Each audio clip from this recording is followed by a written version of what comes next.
My name is Hakeem Arabuti. Oh my goodness.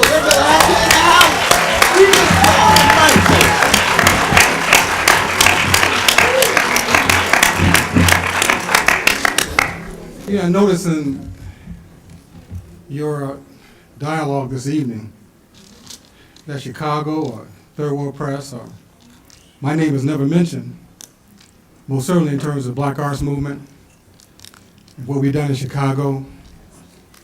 And what we see is that this is diminishing of certain people who've always been black. And it bothers me a great deal, and I've known you for some time. In fact, I guess the last time we spoke was about 4 or 5 years ago. But it seems as though there's this whiteout of, Hakeem Arabuti and Third World Press, and you talk about Smiley Publishing. You have his side of the story, but you don't have my side of the story. You don't have my side of the story, what happened there, why he decided to leave and go someplace else after we published The Covenant of Black America and sold over 400,000 copies. So obviously it was successful, but if you're just talking to him, you don't talk to me, and I try to call you 15 times.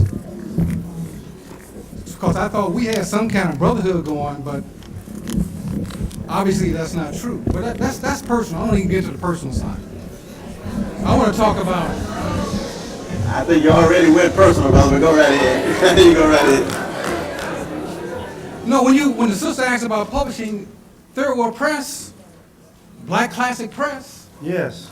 Just Yes. Us Books, Ashe. Amber Books, these are black publishing companies. African World Press, Yes, these are black publishing companies. Ashe. All right? These are black publishing companies. Third World Press is 41 years old. No white money. I can talk about the scars on my back. I've been on stages all across the nation in the last few months where I do mention your name. I just didn't mention your name because I was talking fast.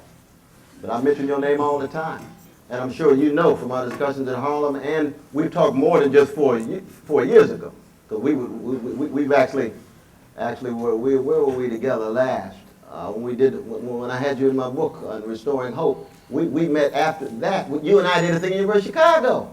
When I asked you to come when my book came out, you were the only person that toured with me. Wait a minute. You remember that? We were in the bookstore at the University of Chicago. That's the last time, bro. But the point is this. The point is this, though. The point is this. That, as you know, Tavis was in a rush. No doubt about that. That's why he came to us. Well, no, that's not true. That's not true. That's not why he came to you. Tavis was thinking of going to a number of things. He did go to I decided to go to you for one fundamental reason. We wanted to make it an act of black self-determination across the board, and that's why he told you what, brother? That he would not take 1 penny of any of that book. He has not received a penny, and it went #1 New York Times bestseller list. That's integrity. Right, how many people you know gonna go to somebody, give them a project, and say, you have all the money?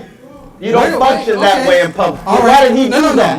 Why did he do that? Let me talk about why he did it. I'll tell you why he did it. Oh, you want to know? No, I'm going to tell you why it happened like that, right? Anybody give up the money selling 1 million copies? We're going to go right here. Go right here. No. See, that's what I'm talking about. That's exactly what I'm talking about. Wait a minute. You caused me to stand up. That's exactly what I'm talking about. Excuse me. I have all the respect in the world because I do want my book published by Third World Press. So I have a whole lot of folks do too. No, I'm saying we're going to get this story right. That's right. In this context, so that folks won't leave and have a misunderstanding of what happened. Some people are still searching for the next Martin Luther King or Malcolm X.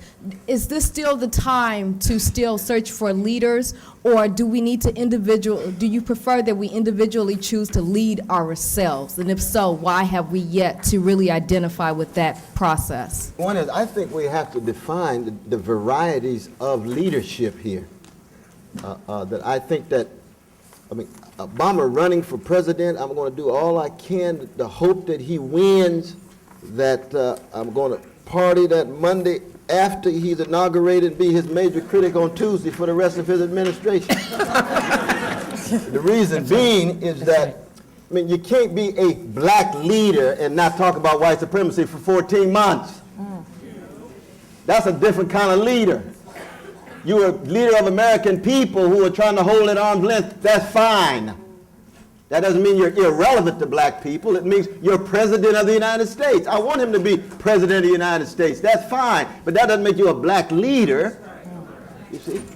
A black leader is someone who is so devoted to black people and loves them enough to sacrifice for them and tell the truth about white supremacy vis-a-vis the powers that be. That's a black leader. An American president is a progressive trying to keep the empire afloat. That's what Obama would be. That's something else. The two are not the same at all. The two are not the same. And we're going to need a variety of them, just like we need cultural leaders to deal with the kind of images and songs and metaphors that we use. And we need business leaders. We need labor leaders. They're not all the same. We need to have a division of labor. And we become mature and sophisticated enough to know there's different kinds of leadership. And we have a chance of making the bid for the White House. That is historic. I don't want to downplay that at all.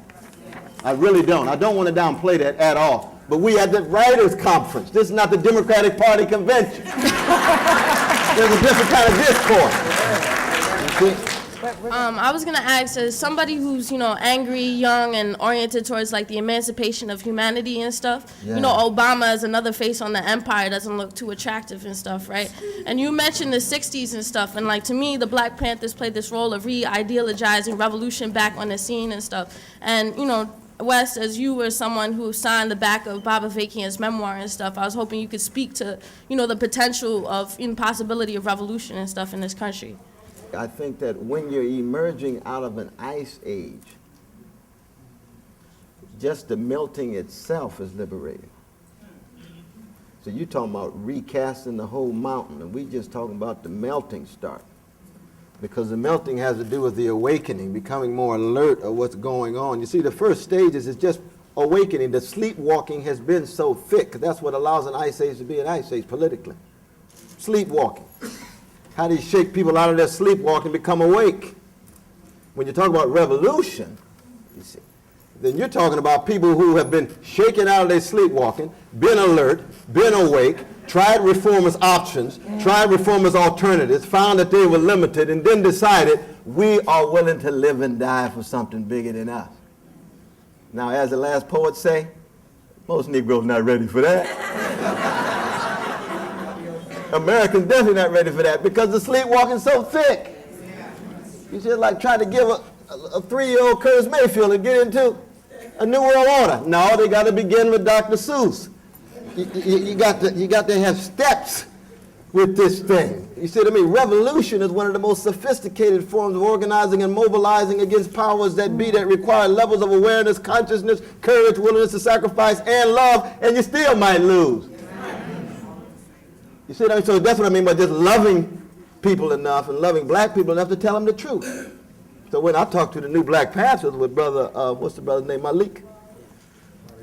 Malik, and he's a courageous brother. I love his spirit. He's a warrior. That's different than most black middle-class professionals I know. They're not warriors. They're just good professionals who want to, live a decent life. Hey, I don't have nothing against that. Different kind of Negroes in the world. Different kind of people in the world, that's all. Everybody don't have to be the same. But the thing is, you don't want to mislead people to think that because the suffering is such that revolutionary action is required. The suffering is such. It would be nice if we were at a stage where we could fundamentally transform this mess that we're into, the imperialism and white supremacy and so forth. But you also recognize in the world that we live, each life is precious, and you tell them the truth regard to what they're up against relative to where we are historically. And where we are historically is a thick, thick sleepwalking. That was not true in the 1960s. 66 had already gone from 55. By 55, I mean Emmett Till and rose up, which began the melting in the middle of the American empire between the World War II and Vietnam. And by that time, it was clear that black folk, many of them were willing to live and die. That's in part what the black arts movement was, responding to not just the rage in the street, but the increasing a level of awareness of everyday black folk to such a degree that they were no longer willing to play the same kinds of games within the old paradigm. And the Black Arts Movement, whoosh, powerful in its own way, given its own limitations, because you got bourgeois nationalism, pork chop nationalism, revolutionary nationalism, a whole lot of other things going on. But it was all revolutionary in terms of knowing we needed a fundamental transformation. That kind of awareness we do not have as of yet. I would love to see it before I die.